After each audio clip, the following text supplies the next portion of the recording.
Halo semuanya, kembali lagi di channelku. Aku Nurdiana Naila Husna dari SMA Laswardi Kamila Surakarta.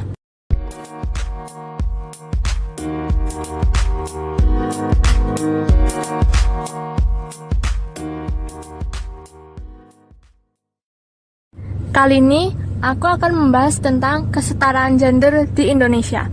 Kalau begitu, mari kita mulai.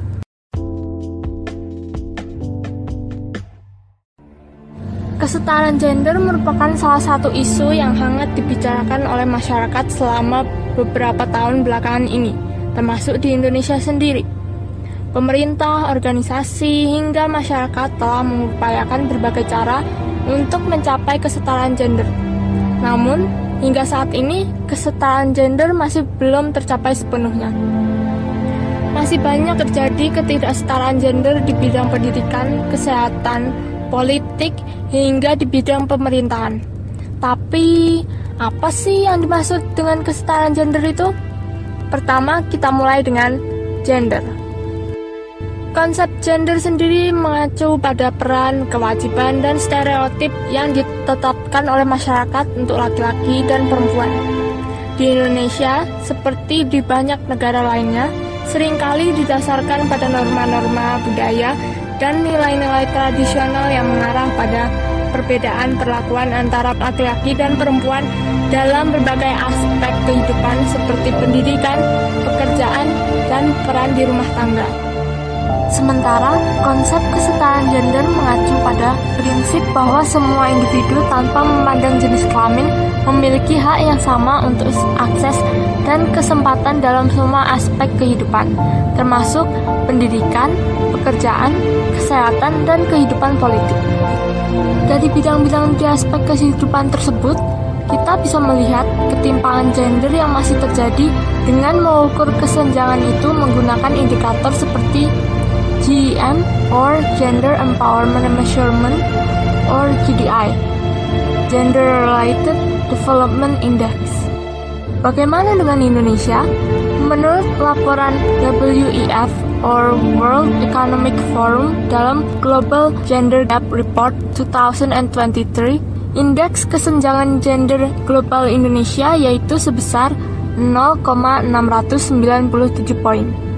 Skor indeks tersebut tidak mengalami perubahan dari tahun sebelumnya.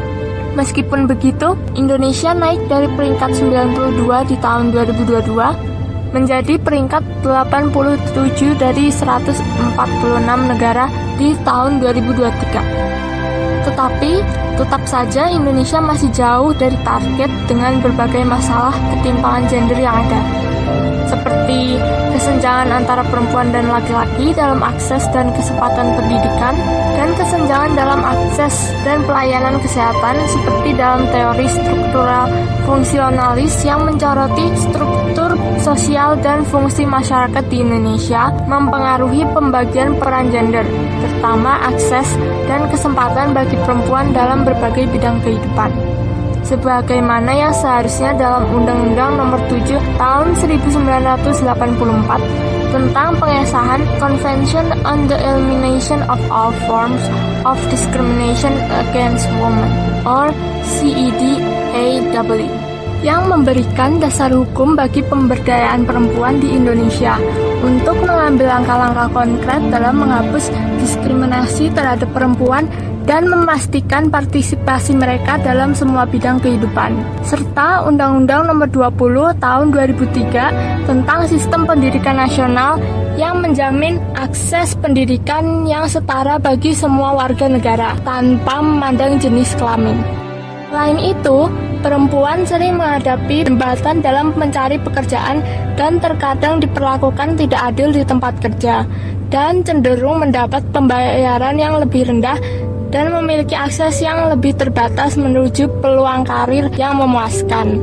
Seperti dalam teori ekonomi feminis yang menyoroti ketimpangan gender dalam hal akses dan kontrol terhadap sumber daya ekonomi, seperti pendapatan dan kepemilikan aset, dapat mempengaruhi posisi dan status perempuan dalam masyarakat. Berbeda dengan Undang-Undang Nomor 13 Tahun 2003 tentang ketenagakerjaan untuk menjamin hak-hak tenaga kerja termasuk hak untuk tidak diskriminasi berdasarkan jenis kelamin. Perempuan juga masih kurang diwakili dalam posisi kekuasaan dan pengambilan keputusan politik, sebagaimana teori keterlibatan dan partisipasi yang menyoroti peran aktif individu dalam memperjuangkan kesetaraan gender dan mengekspresikan aspirasi mereka. Namun, kurangnya keterlibatan dan partisipasi perempuan dalam keputusan politik, ekonomi, dan sosial.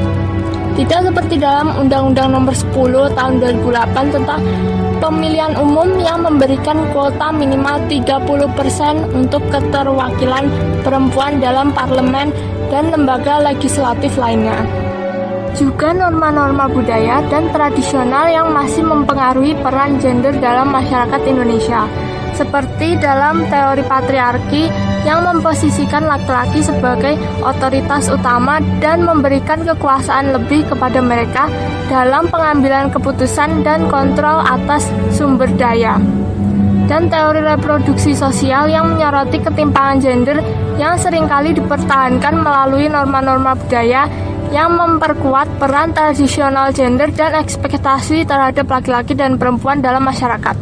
Berbanding terbalik dengan pasal 28I ayat 2 Undang-Undang Dasar 1945 yang menyatakan bahwa setiap orang bebas dari segala bentuk diskriminasi, termasuk diskriminasi berdasarkan jenis kelamin. Jika bisa mengubah sikap dan perilaku masyarakat yang mengakar dalam budaya dan norma sosial yang patriarkal dengan meningkatkan kesadaran akan pentingnya kesetaraan gender melalui pendidikan dan kampanye sosial dan memberikan akses yang setara terhadap kesempatan ekonomi bagi perempuan, termasuk akses terhadap pendidikan, pelatihan kerja, kredit usaha, dan pasar tenaga kerja yang adil, serta mendorong partisipasi aktif perempuan dalam kehidupan politik dan pemerintahan, baik sebagai pemilih maupun sebagai pemimpin. Juga meningkatkan perlindungan hukum terhadap perempuan dari segala bentuk diskriminasi, kekerasan, dan pelecehan dengan melibatkan semua pihak, termasuk pemerintah, sektor swasta, LSM, lembaga internasional, dan masyarakat sipil dalam upaya mengatasi tidak kesetaraan gender. Diharapkan seiring berjalannya waktu, kesetaraan gender di Indonesia dapat terwujud dan menciptakan masyarakat yang lebih adil, inklusif, dan terbuka bagi semua.